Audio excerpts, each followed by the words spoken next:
안녕하세요. 저는 복 많은 여자입니다.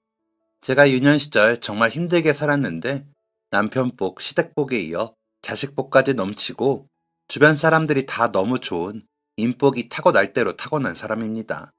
저를 복 많은 사람으로 살 수 있게 해준 감사한 분들을 소개해 드리려고 사연 보냅니다. 그럼 시작해 볼게요. 어린 시절 저는 참 힘들게 살았습니다. 어릴 때부터 부모님이 정말 많이 싸우셨습니다. 안 싸운 날보다 싸운 날이 훨씬 많았습니다. 거의 매일을 싸우셨던 기억이 나네요. 제가 형제가 없는 외동딸입니다. 제 나이 때 사람들 중에는 외동이 그리 많지 않으니까 남들은 외동이면 사랑 많이 받으면서 자랐겠다느니 공주 대접받고 자랐겠다느니 했는데 전혀 아니었습니다. 어떤 부모가 사랑하는 자식 앞에서 맨날 싸우겠습니까? 부모님이 싸우셨던 모습을 아주 어릴 때부터 보았습니다. 제가 색칠 공부를 하고 있을 때에도, 밥을 먹을 때에도, 공부를 할 때에도 아랑곳하지 않고 싸우셨습니다. 싸우는 이유는 대부분 돈 문제였습니다. 당신, 왜 월급을 이것만 가져와? 뭐가? 뭐가가 아니고 왜 이번 달 월급이 이것뿐이냐고. 너는 그게 밖에서 돈 벌어오는 사람한테 할 소리냐? 나도 돈 좀 쓰면 안 돼? 뭐 했는데 밖에서 또 술 먹었지? 이 돈으로는 생활비 택도 없어. 너는 뭐가 그렇게 알뜰하지를 못하냐? 생활비 좀 줄여. 줄일 게 있어야 줄이지. 당신이 살림을 해봐. 맨날 그놈의 돈, 돈, 돈. 돈이 문제였습니다. 맨날 싸우는 부모님의 모습을 보고 있으니 저는 커서 결혼을 하지 말아야겠다고 마음먹었습니다. 결혼은 불행하고 힘든 거라고 생각했으니까요. 결국 부모님은 제가 8살 때 이혼을 하셨습니다. 그때부터였습니다. 저는 어느 한 곳에 정착하지 못하고 이곳저곳을 돌아다녔습니다. 부모님이 이혼하고 처음 제가 보내진 곳은 친할머니, 친할아버지 댁이었습니다. 원래 살던 곳보다 한참이나 떨어진 그곳에 저는 할머니, 할아버지와 살게 되었습니다. 그런데 두 분 다 저를 예뻐하지 않으셨습니다. 그러게 별 볼 일 없는 집 여자애랑 뭐하러 결혼을 하냐고. 우리 아들 이혼했다는 딱지나 붙이고. 어휴, 아무리 내 손주라지만 꼴도 보기 싫다. 꼴도 보기 싫어. 그 어렸던 제가 무슨 죄라고 저를 멸시했습니다. 제가 무슨 보기 싫은 개똥 정도가 된 기분이었습니다. 어린 제가 할 수 있던 최고의 노력은 바로 사랑받기 위해 노력하는 것이었습니다. 앞에서 재롱도 부려보고 예쁘게 말하고 눈치도 보고 집안일도 도우면서 사랑받으려고 무던히도 노력을 했습니다. 할머니, 할아버지는 제가 착한 일을 하면 칭찬하진 않으셨지만 적어도 저를 개똥 취급하진 않으셨습니다. 그렇게 눈칫밥을 먹으며 4년을 살았습니다. 12살이 되던 해에 저는 아버지랑 살게 되었습니다. 아버지는 그 사이 모르는 아줌마랑 재혼을 했더라고요. 그 아줌마는 저를 예뻐했습니다. 아버지 앞에서만요. 아버지가 없을 땐 저를 쳐다도 보지 않았습니다. 개똥에서 투명인간이 되던 순간이었죠. 그래서 저는 또 노력했습니다. 그 아줌마 마음에 들려고 하지 않았고 아버지한테 예쁨을 받으려고 했습니다. 하지만 그게 쉽지 않았습니다. 제가 그때 아버지랑 살았던 이유는 아버지가 저를 원해서가 아닌 아줌마가 저를 원해서였죠. 그 아줌마 아주 여우가 따로 없었습니다. 아이를 좋아하는 척을 하기 위해서 저를 데려오자고 아버지한테 했더라고요. 아버지는 사실 저에 대한 애정이 딱히 없었는데 말이죠. 그걸 1년이나 같이 살고 난 후에야 알게 되었습니다. 딱 1년 같이 살고 그 아줌마가 저한테 그러더라고요. 네 아빠가 널 데려오고 싶어 했는 줄 아니? 네 엄마라면 치를 떨던 사람이야. 그런데 너라고 반갑겠어? 네 아빠랑 내 사이에 아기가 생겼으니까 너는 더 이상 필요가 없어. 가라, 그만. 아줌마는 아버지한테 거짓말을 하면서 제 흉을 봤습니다. 제가 학교에서 나쁜 짓을 하고 다닌다는 말을 꾸며대면서 곧 태어날 아기한테 좋지 않을 것 같다는 둥, 스트레스를 받고 태교에 안 좋다는 둥 하면서 저를 쫓아냈습니다. 그렇게 저는 이번에는 어머니에게 가게 되었습니다. 아버지는 그렇게 가정도 꾸리고 잘 살고 있었는데 어머니는 너무 힘들게 살고 있더라고요. 집에 공과금이 밀린 우편물이 한가득 쌓여 있고 진짜 심각할 땐 물도 끊긴 적이 있었습니다. 어머니는 맨날 밤 12시가 다 되어서야 퇴근을 하셨습니다. 쓰러져 잠들기 바빴고 다음날 아침에 제가 학교를 갈 때까지도 쭉 주무셨죠. 그래서 또 그 집에서도 눈치를 보고 살았습니다. 어머니가 이렇게 힘든데 내가 이 집에서 살아도 되는 걸까 하는 생각을 하면서요. 다른 애들은 어머니, 아버지랑 사는 게 너무 당연하잖아요. 하지만 저한테는 아니었습니다. 누구랑 살든 눈치를 보았고 편한 가족은 한 명도 없었습니다. 그래도 어머니랑은 고등학교 들어갈 때까지 살았습니다. 제가 고등학교 갈 때 어머니가 돌아가셨거든요. 학교 끝나고 왔는데도 어머니가 주무시고 계셨습니다. 엄청 추운 날이었어요. 그런데 그게 주무시는 게 아니더라고요. 그렇게 어머니는 끝까지 외롭게 살다가 가셨습니다. 그 후 저는 외할머니와 살게 되었죠. 외할머니는 제가 지금껏 만난 가족 중 가장 저를 아껴주시고 저를 위해 노력하셨던 분이셨습니다. 우리 희경이 이 어린 게 얼마나 고생을 했을 거야. 이 집 저 집 다니며 얼마나 고생했어. 응? 이 할미가 희경이 다 클 때까지 아껴줄게. 아이고, 이 딱한 것. 정성 가득한 따뜻한 밥과 깨끗하게 다려진 교복을 입는 것은 제 인생에 없던 순간들이었습니다. 매번 눈치를 보고 사랑을 받으려 애썼던 제가 가장 마음 편하게 살 수 있던 순간이었습니다. 그래서 대학교 가게 되었을 때 할머니와의 헤어짐이 너무나도 아쉬웠죠. 고등학교 때 그럭저럭 나쁘지 않은 성적을 유지했던 저는 그럭저럭한 대학교를 가게 되었습니다. 사실 대학 가기 전에는 내가 너무 욕심을 부리는 거 아닌가? 그냥 다른 친구들처럼 취직을 할까? 공장에 들어가서 돈을 벌까 했는데 할머니께서 꼭 가라고 하셨거든요. 등록금은 할머니가 어떻게 해서든지 마련할 테니 걱정 말고 들어가서 공부하라고요. 여자도 대학을 나와야 사람 대우 받으면서 산다면서요. 그렇게 큰 결심으로 들어간 학교였는데 결국 졸업은 못했고 1학년 다니고 그만뒀습니다. 1학년 2학기 시작되고 얼마 안 되어서 할머니가 돌아가셨습니다. 등록금은 이미 냈으니까 2학기는 어찌저찌 다녔는데 더는 못 다니겠더라고요. 장학금 받을 실력은 아니었고 대출을 받자니 부모님이 예전에 돈으로 싸우시는 모습이 계속 떠올랐습니다. 어머니를 사랑했지만 어머니처럼 공과금이 밀려가며 힘들게 살고 싶진 않았거든요. 그래서 그냥 학교는 그만뒀습니다. 저는 그 어떤 울타리에도 들어가 있지 않았습니다. 그게 되니 마음이 공허하더라고요. 가족도 없고 학교도 안 다니고 세상에 나 홀로 남겨진 기분이었습니다. 일단 돈을 벌자는 마음뿐이었습니다. 그런데 그땐 정말 제가 살 집 하나 구할 수가 없는 상황이었습니다. 집은 무슨 생필품 살 돈도 거의 없는 거지꼴이었죠. 그래서 숙식 제공되는 공장에 들어갔습니다. 식품 공장이었어요. 3교대로 일하는 곳이었죠. 거기서 2년 가까이 일하면서 돈을 정말 열심히 모았습니다. 그 안에서 잠자고 밥 먹으면서 거의 기계처럼 일을 했더랬죠. 돈을 쓸 일이 없었어요. 공장에서 제 또래의 어린 여자애들이 많았는데 걔네는 쉬는 날 되면 시내 나가서 쇼핑도 하고 미팅도 하고 술도 먹는 것 같더라고요.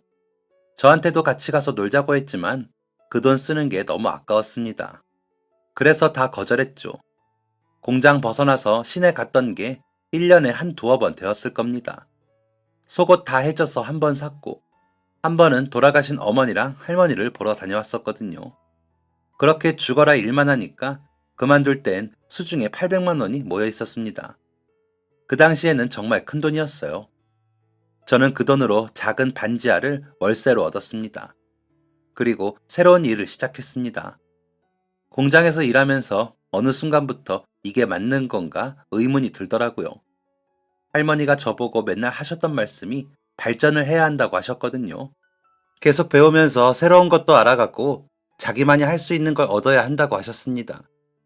그러니 매일 똑같은 일만 반복하는 공장 일이 더 손에 안 잡혔던 거죠. 그래서 뭐든 새로운 일을 해보자 마음먹고 월세집까지 얻은 거였죠.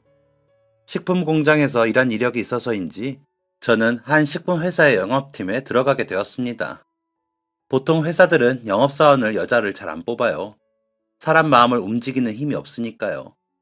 그리고 대부분 거래처 사장님들이 남자이기도 했고요. 그런데 제가 그때 맡았던 식품이 김치랑 된장, 고추장 같은 장류의 식품이었습니다. 굉장히 보편적이면서 토속적이잖아요.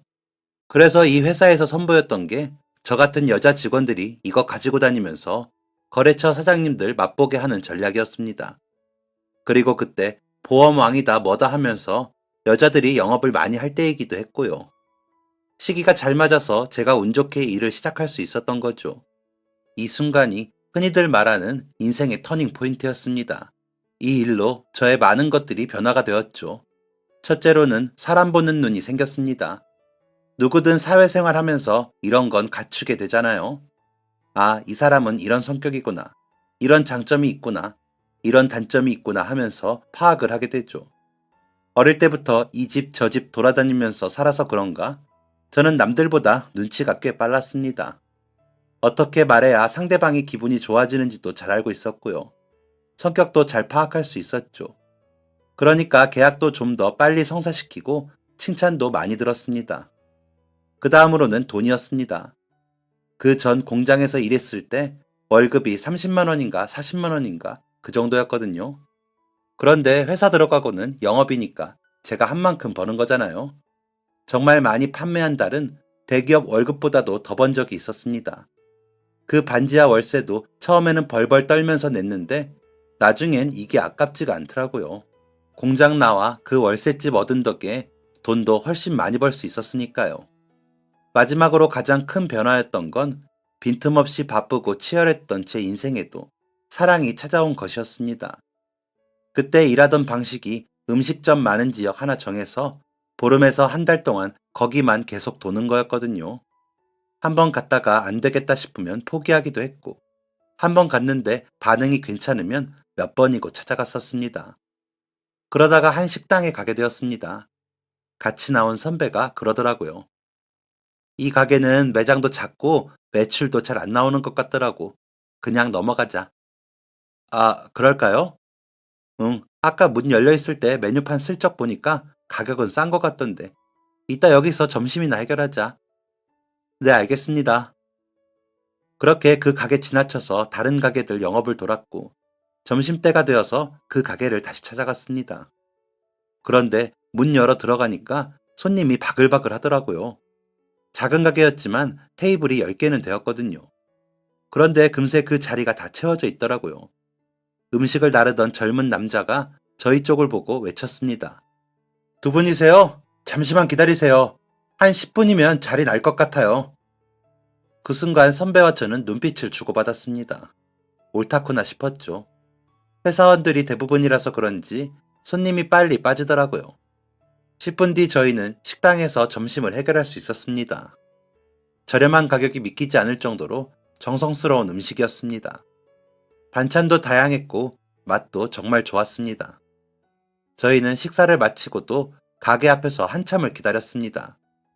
그리고 가게 손님이 모두 빠지고 나서야 가게에 들어갔죠. 열심히 테이블을 닦던 남자가 갸우뚱하며 저희를 맞았습니다. 저희는 영업을 시작했죠. 역시나 김치를 담궈 판다고 하더라고요. 그때 김치를 사 먹는다는 게 지금처럼 보편적이지가 않았습니다. 열에 9은 김치를 담궈서 팔았는데 김치도 종류가 많잖아요. 배추김치, 총각김치, 물김치, 갓김치 등등이요. 그 종류를 다 감당하기 힘든 식당들을 상대로 저희가 영업을 했던 거죠. 그런데 남자가 단호하더라고요. 사람이 아주 매너 좋게 말도 좋게 했는데 그 안에 담긴 신념이 확고한 사람이었습니다. 아니요, 저희 가게는 괜찮습니다. 저희 김치 좋아하시는 손님들이 많이 계시거든요. 반찬 가짓수도 지금으로 충분하고요. 사실 그 가게 김치가 정말 맛있긴 했습니다. 저희가 판매하는 김치보다 훨씬 더 맛있었죠. 그리고 남자가 신념도 강하니 여기는 포기해야겠다고 저는 생각했습니다. 그렇게 가게를 나왔는데 같이 간 선배가 오기가 생긴 것 같더라고요. 야, 여희경, 너 여기 무조건 계약해라. 네? 하지만 저렇게 확고한데요? 못해? 너 영업하는 사람 아니야? 아, 그게 이번 달 안에 계약 성공해와. 그렇게 욕심이 났으면 본인이 직접 가면 되지. 저한테 시키더라고요. 어이가 없었지만 영업팀 막내였던 저는 그냥 시키면 해야 했습니다. 그래서 그 가게를 한 달 동안 10번을 넘게 갔어요. 처음에는 필요 없다며 거절하던 남자도 제가 불쌍해 보였는지 나중엔 밥이나 먹고 가라고 하더라고요. 그래, 이 정도 노력했으면 나도 할 만큼 했다고 생각하며 이번이 정말 마지막이라고 다짐하고 밥을 먹고 있었습니다. 식당 주인인 남자가 제 앞에 앉더라고요. 계약하면 내 부탁 들어줄 수 있어요? 부탁이요? 아니, 그런데 계약하시려고요? 정말요? 부탁 들어줄 거예요? 네, 뭐든요. 정말이죠. 정말 계약하시는 거죠? 부탁이 뭔데요? 저랑 만나볼래요? 이렇게 만나는 거 말고 사람 대 사람으로, 여자랑 남자로요. 그게 저와 제 남편과의 만남의 시작이었습니다. 근사하다거나 가슴이 저리는 고백은 아니었지만 주먹을 꽉 쥐고 입술을 꽉 물고 한 그 담백한 고백에 제 마음은 완전히 움직였습니다. 계약은 무슨 계약? 남편과 지지고 볶고 재미나게도 연애를 했더랬죠. 남편이 운영하고 있는 식당은 남편의 어머니, 그러니까 저한테는 시어머니인 분이 운영하던 식당이었습니다. 시아버지는 예전에 돌아가셨다더라고요. 그 이후 시어머니가 건강이 안 좋아지셔서 남편이 혼자 식당을 운영하고 있다고 했습니다. 남편은 아주 성실하고 생각이 깊고 배려가 많은 사람이었습니다.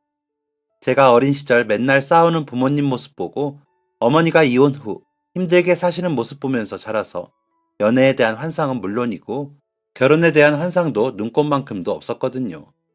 결혼은 불행의 지름길이라고 생각했고 절대로 저는 결혼을 하지 않으려고 했습니다. 그런데 좋은 사람을 만나니까 생각이 달라지더라고요. 게다가 남편은 가정을 꾸리고 싶다는 마음이 있던 사람이었거든요. 듣기로는 시부모님께서 굉장히 사이가 좋았다고 하셨습니다. 시아버지가 시어머니를 많이 아끼시고 많이 사랑하셨다고요. 그런 바람직한 결혼 생활의 모습을 보고 자랐으니 결혼에 대해 긍정적인 생각을 가지고 있을 법했죠. 그렇다고 남편은 제게 결혼을 강요하지 않았습니다. 설득하려 하지도 않았고요.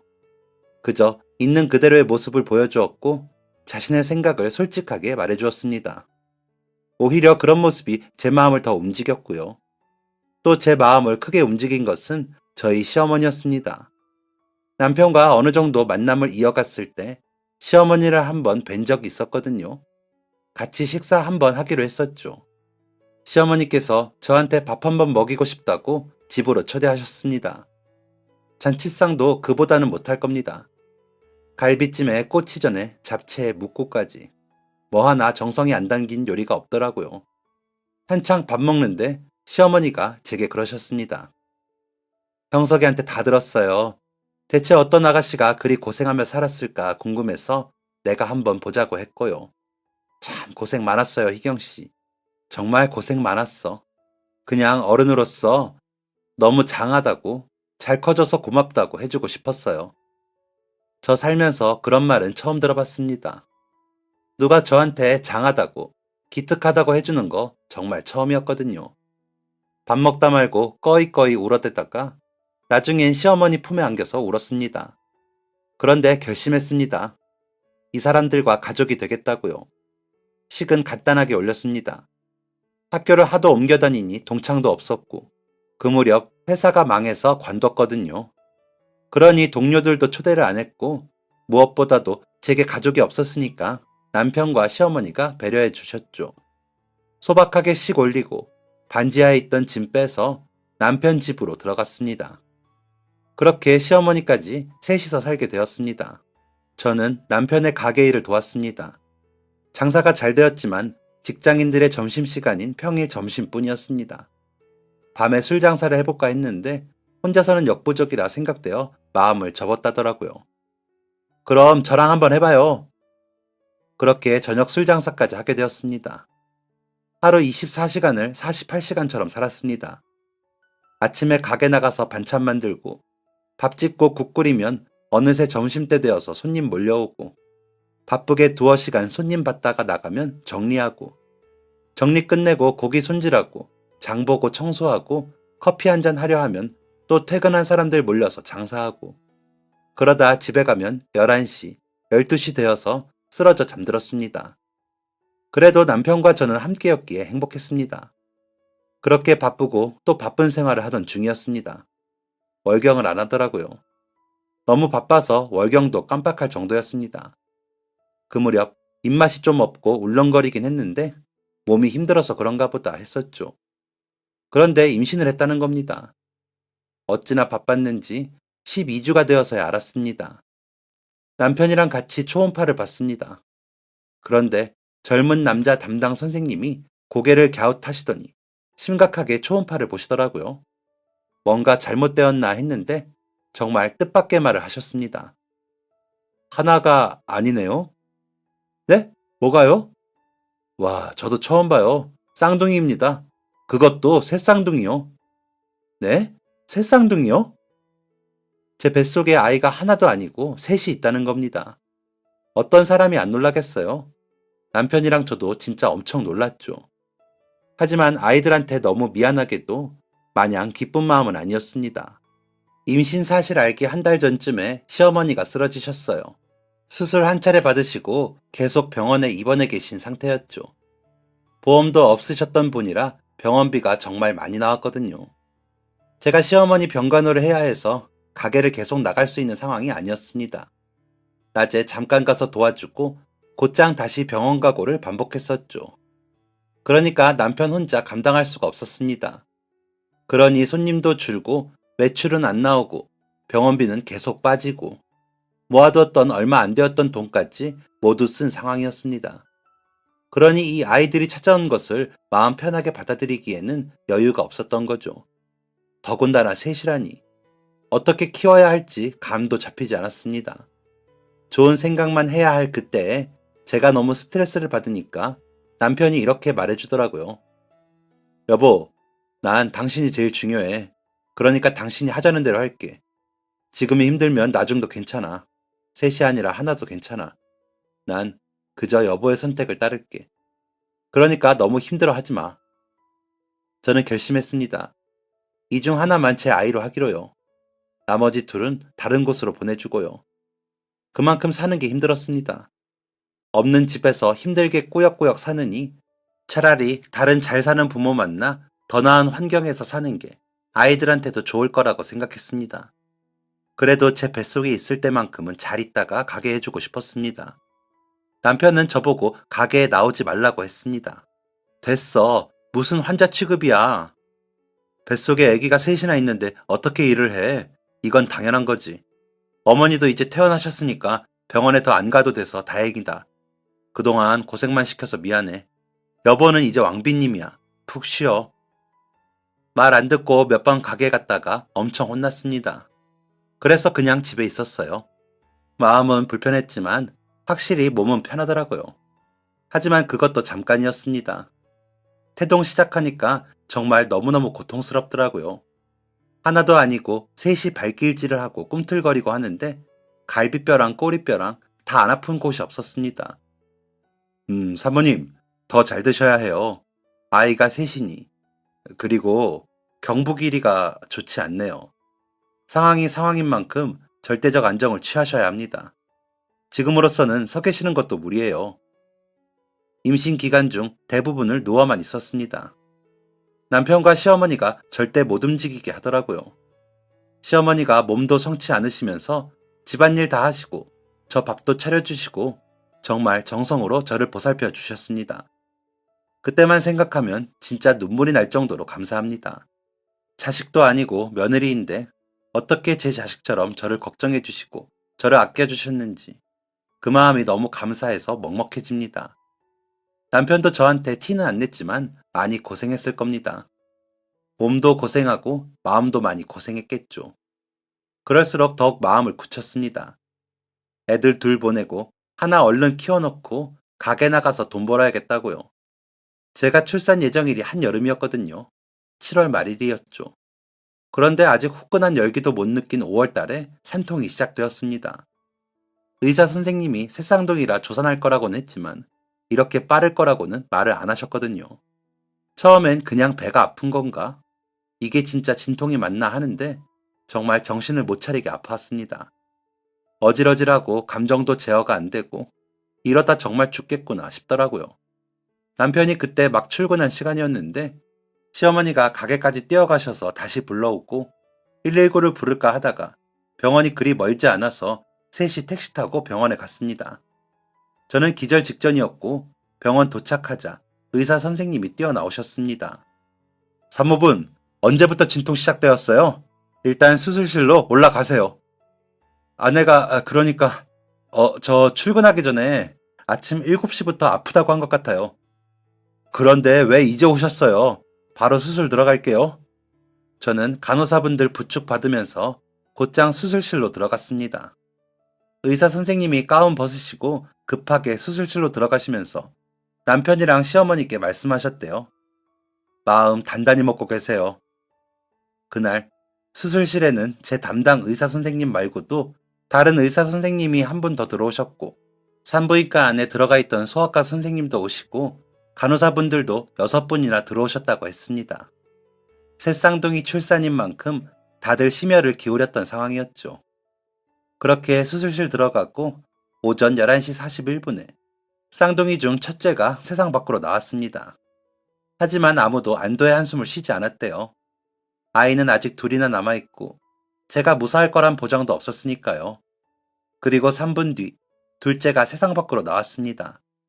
다행히 첫째와 둘째의 울음소리는 수술실 밖까지 들릴 정도로 우렁찼대요. 그런데 의사 선생님이 나중에 말씀해 주셨는데 셋째가 탯줄에 감겨 있었다더라고요. 그래서 손이 벌벌 떨리셨답니다. 둘째가 세상에 나오고 또 한참 뒤인 11시 56분에 셋째를 꺼냈습니다. 울음소리가 들리지 않아 소아과 선생님이 애기 두들기고 태방 낀 거 빼내니까 그제서야 조금 울었다더라고요. 그렇게 세 아이 다 무사히 세상 밖에 나오게 되었습니다. 하지만 제가 출혈이 상당히 심해서 아이들 다 나오고도 한참 지혈하고 봉합하고 애를 썼다고 하더라고요. 남편 말로는 제 담당 의사 선생님이 수술방에서 나오실 때 땀을 뻘뻘 흘리고 계셨답니다. 그러면서 말하셨대요. 아이와 산모님 모두 무사합니다. 축하드립니다. 마취해서 깨어나서 너무너무 아팠습니다. 배가 타들어가는 기분이었고 아무것도 할 수 없을 것 같았어요. 그래도 움직여야 한다는 의사 선생님 말에 억지로 몇 발 걸으려 노력했습니다. 인큐베이터에 있는 아이들을 보러 갈까 말까 고민을 많이 했어요. 셋 중 하나만, 딱 한 명만 키우기로 마음먹었었잖아요. 그런데 혹시나 보면 마음이 달라질까봐 많이도 망설였었죠. 그래도 내 배 아파 낳은 내 자식이니 남편과 함께 아이들을 보러 갔습니다. 똑같이 생긴 진짜 팔뚝만큼이나 작은 애기들 셋이 있는데 저 그 자리에서 펑펑 눈물을 쏟았습니다. 너무 미안했습니다. 내가 어쩌자고 저 애들 중 하나를 키우자는 마음을 가졌는지 후회되었습니다. 혹여나 제 그런 생각을 한 것을 아이들이 알고 있을까봐 미안했습니다. 그중 누구를 키우고 누구를 보내줄지 선택하는 것은 도저히 결정할 수 없었고 생각만 해도 끔찍했습니다. 저는 울면서 남편에게 말했습니다. 우리 저 애들 셋 다 키우자. 남편은 고개를 끄덕여 주었습니다. 다음날 아침 의사 선생님이 찾아오셨습니다. 저는 의사 선생님께도 제 생각을 전해드렸습니다. 사실 의사 선생님도 알고 계셨거든요. 제가 저 아이들 중 하나만 키우기로 한 것을요. 그런데 나와보니 아니더라고. 셋 다 키울 거라고 말씀드리니 의사 선생님이 제 손을 꼭 잡으셨습니다. 대단한 결정 하신 거예요. 산모. 아니, 이젠 어머님이라고 불러야겠네요. 아이 셋의 출산을 제가 할 수 있어서 영광이었습니다. 절대 잊지 못할 거예요. 어머님, 계시는 동안 어머니 병원비와 아이들 병원비 모두 받지 않겠습니다. 네? 아니, 왜? 아니, 저희 애들은 인큐베이터에 더 오래 있어야 하는데요. 네, 알고 있어요. 모두 제가 부담하겠습니다. 네? 어머님의 그 결정에 조금이라도 도움이 되고 싶어서요. 혹시 나중에라도 제가 도울 게 있다면 언제든지 말해주세요. 최선을 다해서 돕겠습니다. 그럼 계시는 동안 편하게 있다 가세요. 담당 의사 선생님은 깊이 고개를 숙여 인사를 하셨습니다. 너무너무 감사했습니다. 제 결정이 잘못되지 않았음을 알게 해주셨고 응원을 받으니 뭐든 할 수 있는 기분이었습니다. 저는 일주일 뒤에 퇴원을 했습니다. 첫째와 둘째는 3일 더 있다가 집으로 데려왔습니다. 문제는 셋째였습니다. 탯줄에 감겨있던 탓인지 뭔지 첫째, 둘째보다도 많이 작고 힘도 없었습니다. 그 작은 셋째는 한 달을 더 넘겨 병원에 있다가 제 품에 안길 수 있었습니다. 아이 셋을 돌보는 것, 그건 정말 정신줄을 단단히 붙잡지 않으면 할 수 없는 것이었습니다. 시어머니, 남편, 저, 셋 다 잠도 못 자면서 육아에 전념을 했습니다. 남편은 저녁 장사를 한동안 접고 점심 장사만 했습니다. 그렇게라도 하지 않으면 정말 시어머니와 저는 잠을 못 자 쓰러졌을지도 모릅니다. 산후조리 같은 건 할 틈도 없었습니다. 예, 희경아, 자꾸 애기 안고 있으면 뼈 다 상한다. 네, 어머니, 셋째가 소화를 잘 못해서 조금만 더 안고 있을게요. 에이구, 이리 주고 가서 좀 씻고 오거라. 씻고 상에 있는 반찬이랑 같이 밥 좀 먹어. 어머니도 식사 못 하셨잖아요. 나야 알아서 먹을 테니 얼른 가봐. 돈 많은 시애미들은 며느리 마사지도 보내주고 한다던데. 미안타, 우리 희경이. 어머니, 그런 말씀 마세요. 시어머니가 아마 그때 가장 고생하셨을 겁니다. 애기들도 봐주시고 제가 조금이라도 쉴 수 있도록 많이 배려해 주셨으니까요. 시어머니도 건강이 안 좋으셨는데 말이죠. 새벽에 애기 울면 가장 먼저 일어나셔서 분유를 타주시던 분입니다. 매번 미역국도 손수 끓여주셨던 따뜻한 분이셨죠. 그 덕에 제가 조금이라도 더 쉴 수 있었습니다. 처음엔 그 갓난쟁이들 돌보느라 정신이 없었는데 애들 커갈수록 웃는 날도 많았습니다. 하지만 유치원 가고 초등학교 가고 하니까 경제적인 부담이 엄청 나더라고요.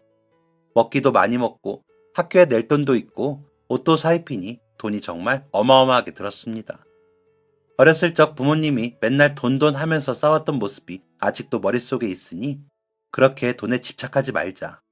없으면 없는 대로 살자 하는데도 그게 아니더라고요. 없으면 살 수가 없잖아요. 게다가 애들 유치원 막 다닐 땐 가게도 사정이 안 좋아졌습니다. 요즘이야 노포집들이 다시 일어선다고 하지만 그 시절엔 새로운 가게, 깨끗한 가게를 선호했습니다. 저희 가게처럼 오래된 가게는 젊은 사람들이 찾질 않았죠. 그렇게 가게가 어려워지자 남편은 막노동을 뛰기 시작했습니다. 처음엔 몰랐습니다. 그런데 남편이 새벽같이 출근하고 옷에는 흙을 잔뜩 묻혀오니 이상했더랬죠. 여보, 요즘 뭐 하고 다니는 거야? 가게에 출근하는 거 맞죠? 그게 사실 요즘 공사장에서 일해. 요즘엔 점심시간에도 손님이 거의 없어서 그렇게 가게 지키느니 나가서 돈 버는 게 낫지 않을까 하고. 너무 속상해서 한숨이 나더라고요. 남편은 그렇게 공사장 가서 일하고 또다시 가게 가서 저녁 장사하고 밤 늦게 집에 들어온 것이었습니다. 안 되겠다 싶어 애들 초등학교 보내고는 곧장 저도 가게 일에 뛰어들었습니다. 큰맘 먹고 빚까지 져서 리모델링도 하고 메뉴도 뺄 거 빼고 사람들한테 인기 많은 메뉴 새로 집어넣고 하면서 새로운 마음가짐으로 시작을 했죠.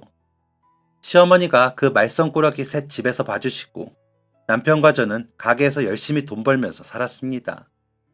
그때 다시 오픈하고 1년도 안 되어서 리모델링비 빚진 거를 싹 다 갚았습니다. 이제 다 잘 될 일만 남았구나 했는데 건물 주인이 저희 가게가 잘 되니까 세를 올려달라고 하더라고요. 그런데 그 가격이 너무 터무니가 없었습니다. 다들 힘들 때였는데 세를 2배도 넘게 올려달라고 하는 곳이 어딨나요? 그리고 저희 애들 중 인큐베이터에 제일 오래 있었던 셋째가 몸이 많이 약했어요. 어릴 때부터 병원을 밥 먹듯이 다니더니 초등학교 들어가고 얼마 안 되어서는 폐렴을 심하게 앓아서 병원 생활을 했습니다. 뭐가 안 풀리려고 하면 다 꼬이는 건지 그때 상황이 그렇게 되다 보니까 결국 저희는 가게를 빼게 되었습니다. 진짜 막막했습니다. 모아둔 돈도 없었고 애들은 커가고 막내는 아픈 최악의 상황이었죠. 그때 저랑 시어머니랑 남편이랑 셋이 어떻게든 다시 잘 좀 살아보겠다고 죽어라 일을 했습니다. 시어머니는 하루에 몇 시간씩 친구분 가게 봐주시면서 돈을 벌어오셨고 남편은 공사판에 나갔습니다. 저는 그때 학습지 회사 아르바이트를 하면서 어린이집, 유치원, 초등학교 앞에 가서 학습지 홍보하고 상담하고 전단 나눠주는 일을 했습니다. 그렇게 악착같이 일을 했습니다. 그리고 이듬해 어머니가 돌아가셨습니다. 남편도 저도 시어머니한테 의지를 많이 하고 살았습니다. 항상 저희의 정신적 지주가 되어주신 분이었습니다. 그런 분이 돌아가시니 저희가 그때 많이 흔들렸습니다. 울기도 많이 울었고, 다 때려치고 싶은 적도 있었고, 감정 기복도 심해졌습니다. 그래도 그럴 때마다 애들 보면서 참고 버텼습니다. 그렇게 매일 버티고 버티니 애들이 어느새 고등학생이 되어 있었습니다. 저희 부부는 그때 큰맘 먹고 새로 가게를 열었습니다. 남편 아는 형님이 하던 가게인데 권리금 없이 넘겨준다고 해서 넘겨받아서 생선구이집을 열었습니다. 사실 돈 벌기 바빠 애들한테 소홀했던 게 사실입니다. 먹이고 입힐 줄만 알았지 학원 같은 거 보낼 이유는 전혀 없었습니다. 그런데 저희 애들이 참 착한 게 공부를 무지하게도 열심히 했더라고요. 초등학생, 중학생 때야 그럴 수 있겠다 했는데 고등학생 들어갔는데 저희 애들 셋이 차례로 전교 1, 2, 3등을 했습니다. 좋으면서도 덩달아 부담도 더해지더군요. 애들 셋 대학 등록금을 어찌 벌어야 하나 막막했죠. 그래도 저는 그 애들한테 하나밖에 없는 엄마였습니다. 애들이 하고 싶다는 게 있으면 어떻게 해서라도 해주는 게 엄마잖아요. 너네 돈 걱정하지 말고 공부해. 엄마? 엄마가 당장 학원은 못 보내줘. 그런데 너네 학원 안 보내도 이만큼 한 애들이잖아. 그치? 엄마가 학원은 못 보내줘도 대학은 보내줄게. 엄마, 저희 대학 안 가도 돼요. 안 가긴 뭘 안 가. 너네처럼 똑똑한 애들이 대학교 안 가면 누가 가니? 가. 무조건 가. 셋 다. 알겠어? 엄마랑 아빠 이번에 가게도 열었고 열심히 돈 벌 테니까 너네는 그런 부담 느끼지 말고 가. 애들은 내심 이런 말을 기다렸을지도 모릅니다. 돈 때문에 눈치 보게 하고 싶진 않았습니다. 애들은 공부를 더 열심히 하겠다고 약속을 해주었습니다. 어디 대학 갈 거냐 물어보니까 첫째랑 둘째는 간호대 가고 싶고 셋째는 의대 가고 싶다고 하더라고요. 왜 그러냐고 물으니 자기들 건강하게 태어나게 해준 선생님들처럼 생명 살리는 사람이 되고 싶다고 하더군요. 제가 가끔 애들 태어났을 때 얘기하면서 담당 선생님 간호사분들 얘기를 하긴 했는데 그런 기특한 생각을 하고 있는 줄은 정말 몰랐습니다. 남편과 저는 정말 죽어라 일만 했습니다. 가게가 생각보다 더 잘 되었습니다. 점심시간에 밖에 줄을 설 만큼 직장인들이 많이 찾는 맛집이 되었습니다. 이렇게만 번다면 애들 셋 등록금도 문제 없겠구나 했습니다. 그런데 애들 고3 되던 딱 그 해였습니다. 남편이 쓰러졌습니다. 하기사 거의 20년을 쉬지 않고 맨날 일을 했으니 골병이 날만도 했죠. 하지만 뇌종양은 너무하잖아요.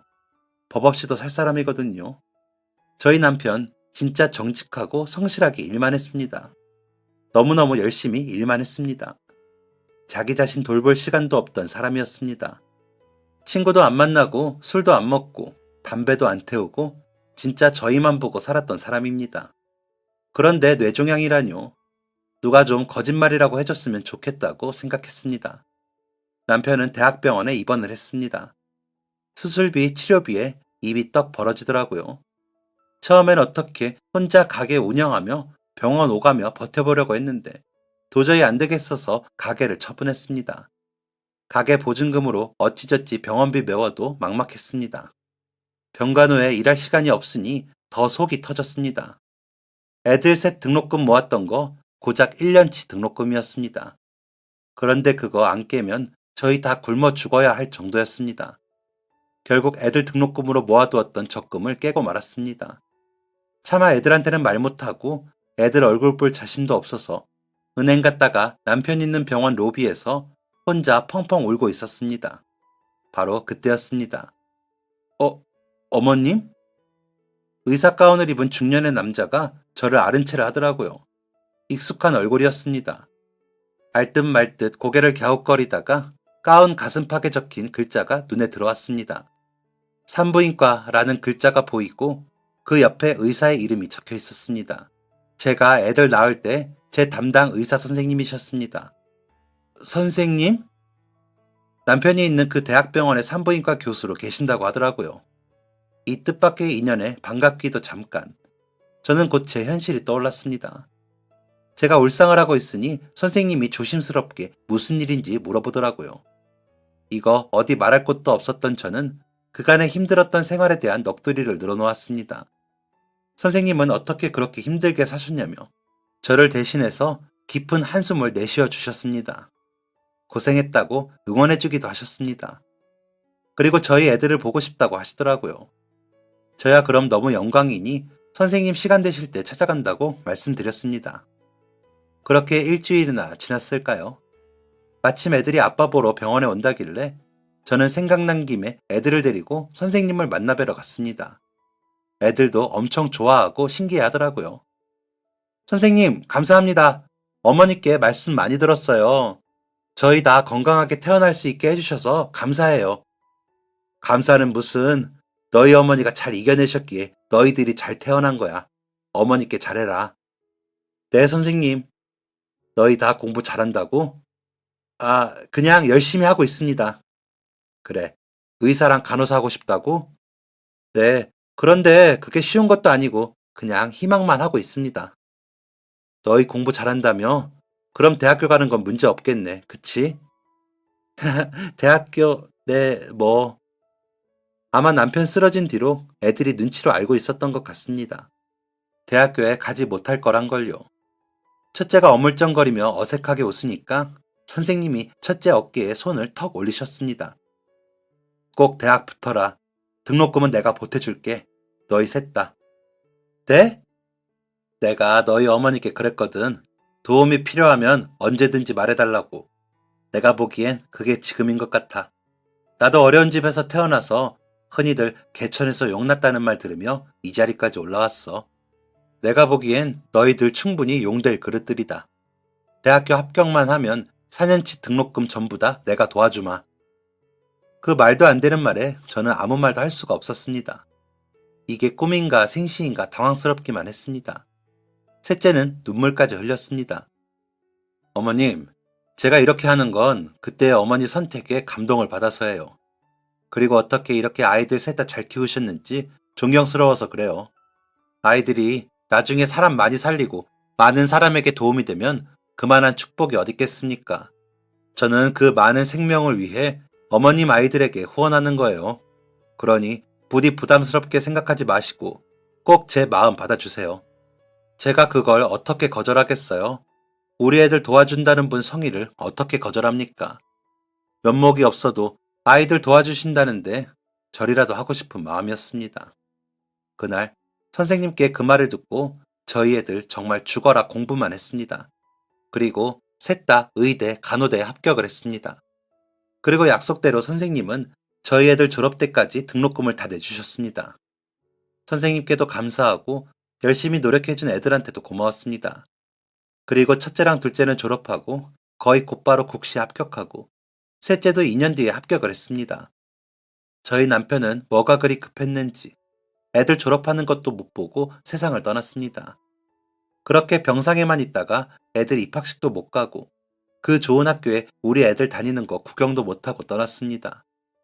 남편과 애착이 가장 크던 둘째가 마음고생을 많이 하더니 아버지처럼 뇌질환 환자들 간호하고 싶다며 신경외과 들어갔습니다. 첫째는 지금 대학병원 응급실에서 열심히 뛰고 있고요. 의사가 된 셋째는 산부인과에서 일하고 있습니다.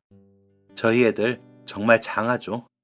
그런데 이렇게 장한 아이들이 되는 길엔 분명 많은 분들의 도움이 있었습니다.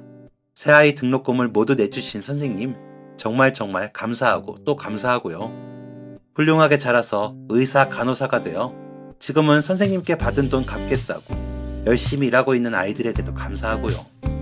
이제는 제 곁에 없는 남편과 시어머니께도 정말로 감사합니다. 제가 참 인복이 넘치는 사람 맞죠?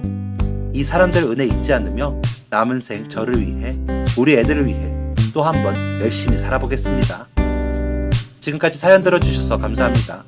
사연이 재밌으셨다면 구독과 좋아요를 눌러주세요. 감사합니다. 안녕히 계세요.